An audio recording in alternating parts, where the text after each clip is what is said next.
His name was David, a man who used to fix cars, pack school lunches, kiss scraped knees, and grill hot dogs.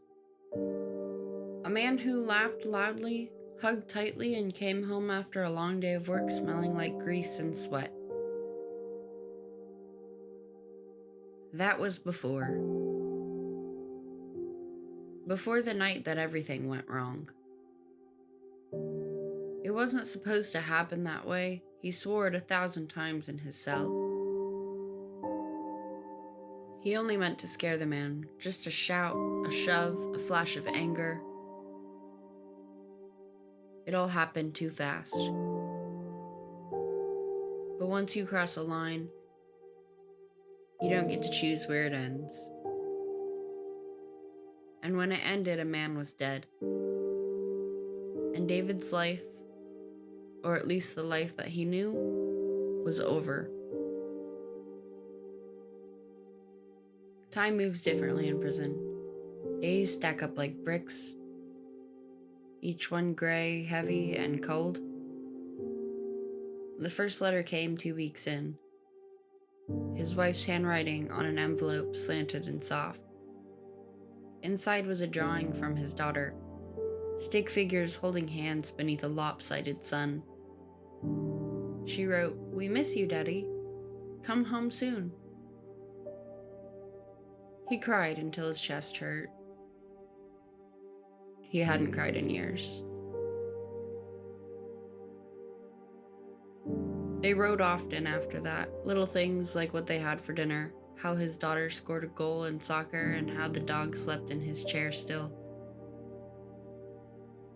Those letters were his entire life in prison. They were the closest thing to sunlight for David. But time wears everything down. And after a year, the handwriting changed, the letters came less often, and his wife started signing her name differently. "Be safe from Sarah," instead of "Love you, sincerely, Sarah." He noticed. Oh, he noticed. He held those letters like fragile bones. He read them over and over until the paper was worn and soft at the edges. Then no more letters came.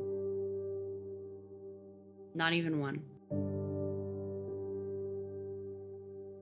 The silence was absolute. He wrote every week anyways, telling them that he was sorry and that he dreamed of them every night. That he saw their faces when he closed his eyes. But nobody wrote back. A guard gave him a photo once. It came in the mail, unmarked.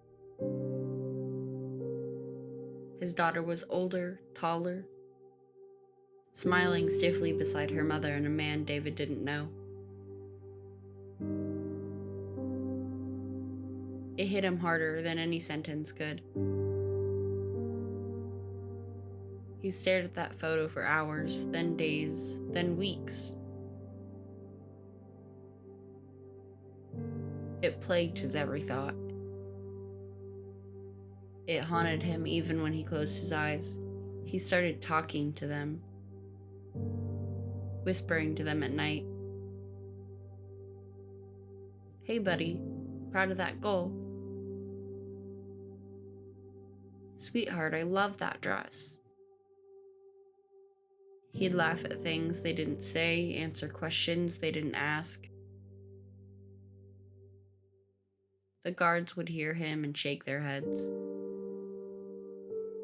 Poor David, gone soft in the brain. But he wasn't soft. He was starving. Starving for voices, for warmth, for the smell of a home-cooked meal and the sound of little feet running down the hall. And when a man starves that long, he eats whatever's left, even if it's his own sanity.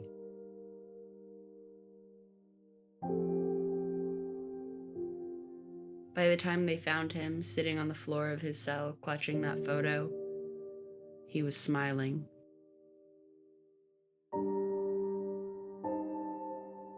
Smiling like a man who finally went home.